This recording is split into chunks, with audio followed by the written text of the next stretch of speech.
President Clinton held a news briefing today to announce that he would abolish the 24-year-old Council on Environmental Quality and consolidate some of its staff and functions into a new White House office.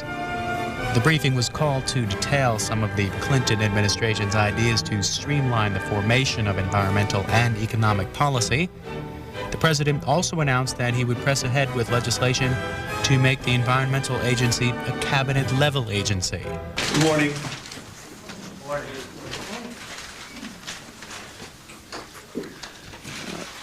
I want to make a statement this morning and then turn the microphone over to the Vice President to discuss the environmental issues, and then he will take questions on the matter.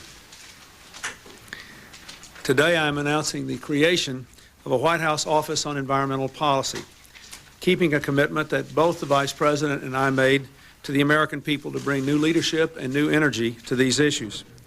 And I am today reinforcing my intention to work with the Congress for legislation that will make the Environmental Protection Agency a part of my cabinet. We faced urgent environmental and economic challenges that demand a new way of thinking and a new way of organizing our efforts here in the White House and in the national government. This office represents, in action, our commitment to confront these challenges in a new, more effective way, recognizing the connection between environmental protection and economic growth and our responsibility to provide real leadership on global environmental issues. We must move in a new direction to recognize that protecting the environment means strengthening the economy and creating new jobs for Americans. And we must be ready to take advantage of the absolutely enormous business opportunities that exist both here and around the world for new environmental technologies that protect the environment and increase business profits and jobs. The days of photo-op environmentalism are over. The Competitiveness Council is closed, and so is the back door the polluters used to be able to use to get out from under our laws. This office represents our commitment to the environment and to a new, more efficient and effective way to craft policies that work. Policies that recognize that protecting the environment, strengthening the economy, promoting the global environment, and dealing with global environmental problems have all too often been relegated to the bottom of the agenda. These are policies that will renew for the American people a genuine commitment to their health, their safety, and their jobs. This office will be responsible for coordinating environmental policy. The director of the office will participate in the National Security Council, the National Economic Council, and the Domestic Policy Council, and will work with all the relevant agencies. I'm pleased to announce today that Kathleen McGinney will lead this office and its efforts. We are today changing the way government works, replacing the Council on Environmental Quality with a new office that will have broader influence and a more effective and focused mandate to coordinate environmental policy.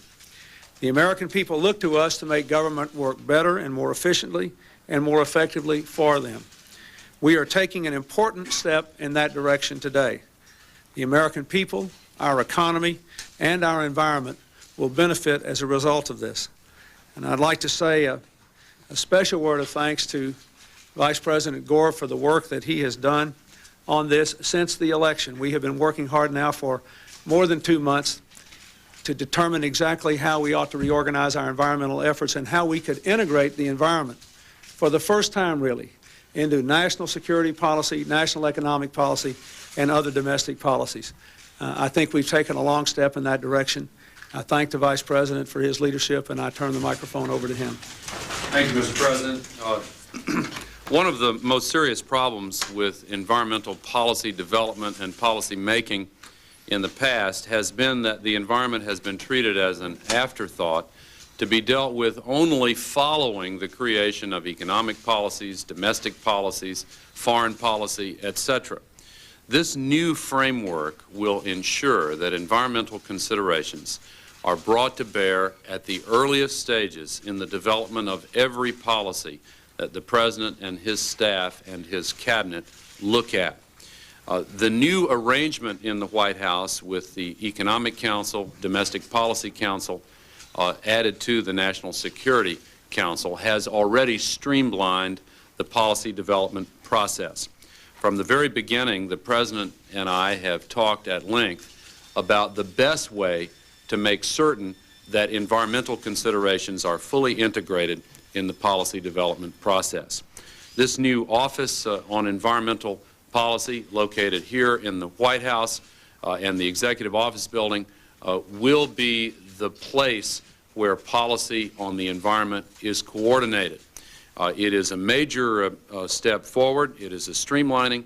It's a reorganization that makes sense.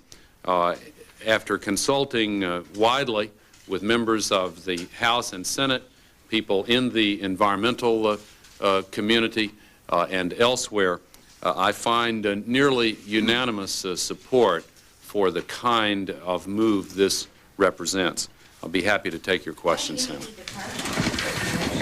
Such consolidation and integration of policy here, so wouldn't that be superfluous? Well, for the same reason that an economic council doesn't eliminate the need for a Department of Treasury, a Department of Labor, etc., a White House office on the environment does not take the place of an EPA or a Department of Interior, a Department of Agriculture, a Department of Energy.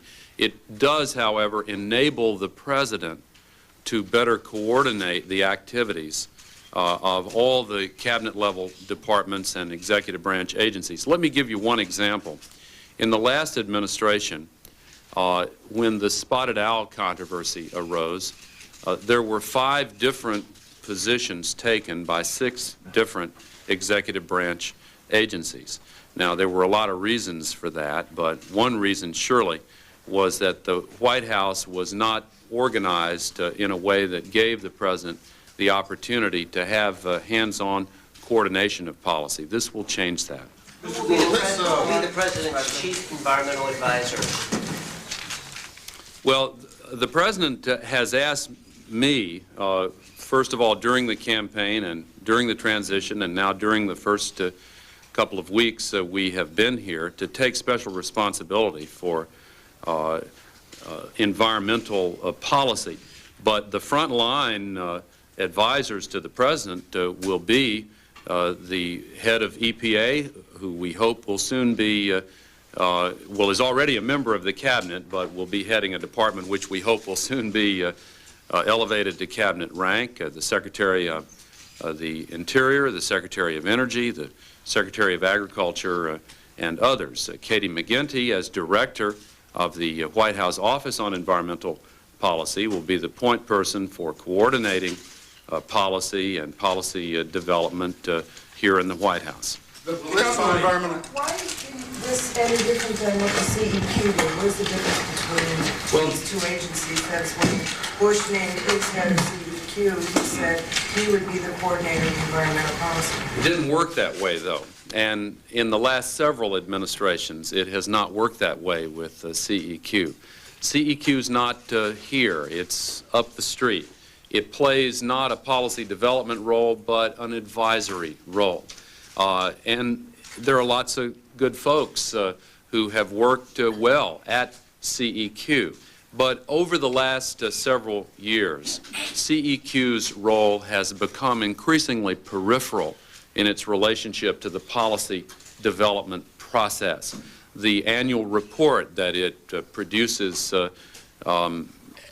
after a great deal of labor and expense every year is an excellent work product, but quite frankly, in recent years, a number of private groups have begun to put out such high-quality annual reports on environmental issues that the significance of the CEQ annual report has been diminished, not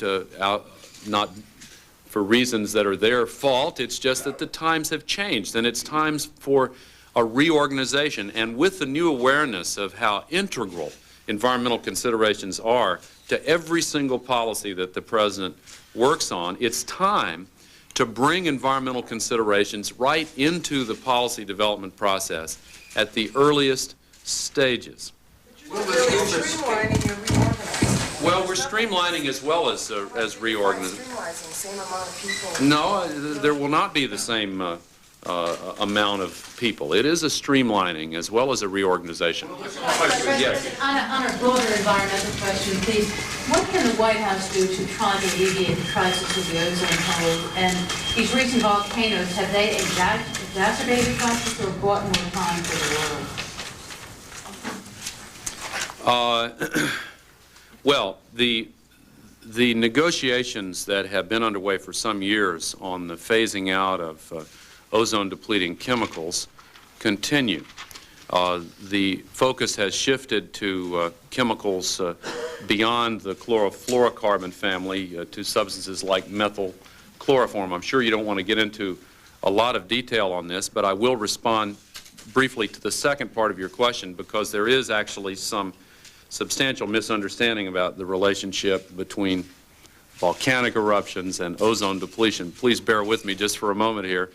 The substances involved there go into the lower atmosphere, typically, and not into the stratosphere where the ozone depletion problem occurs. And some who have argued that the world doesn't need to do anything about the ozone depletion problem have consistently said, oh, well, this is all just a problem related to volcanoes. And the scientific community says that's simply wrong. The problem is caused by human-created chemical substances like chlorofluorocarbons that need to be removed from the atmosphere. The United States has in the past been successful in helping to lead the world community toward a treaty and then improvements to that treaty, which have begun to phase out those chemicals. We now know from new evidence that the problem is indeed even more serious than was first thought, and we need to accelerate the phase-out of those chemicals. Tim Wirth, who is in a new undersecretary position at the State Department, is going to be one of those in charge of leading our negotiating effort on treaties of this kind. Mr. President, what standard are you and the President going to apply to cabinet members on the issue of household help, Social Security payments for anyone who's worked for more than $50 per quarter? Are you going to demand that the law be followed literally and request that everyone make back payments? And how many have you now learned have not made those payments? I don't know the answer to your question, but you can be certain that there will be full compliance with the law. Well, what is the standard that you think is appropriate, though? Do you think that everyone should apply the law absolutely literally, and if they have not $50 per quarter for all household help? Well, what is your sense of you can be certain that the law will be complied with in all instances. Yeah. We're environmentalists, and next week's the policies could be announced next week will encourage conservation and new environmental technologies. Which policies are you? On the 17th, the economic message will have been addressed. In the economic message, well, a part of the change President Clinton has brought to the White House involves a new approach to environmental policy. We promised this during the campaign.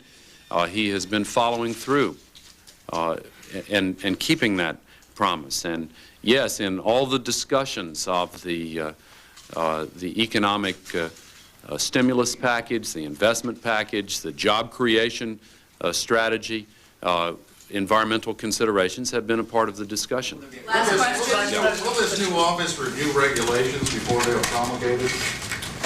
No, that will not be a principal responsibility of this office. However, the President has asked me to take responsibility for overseeing the White House's role as an appeal of last resort when regulatory decisions are not finalized at the OMB level. One big change, which we have previously announced with the dismantling of the competitiveness of the Quail Competitiveness Council, is that there's not going to be a back door to hotwire the regulatory process. The decisions in virtually all cases will be made at the OIRA office at OMB. We recognize, however, that there will be exceptions where, for a variety of reasons, conflicting viewpoints have to be heard on appeal, as it were, at the White House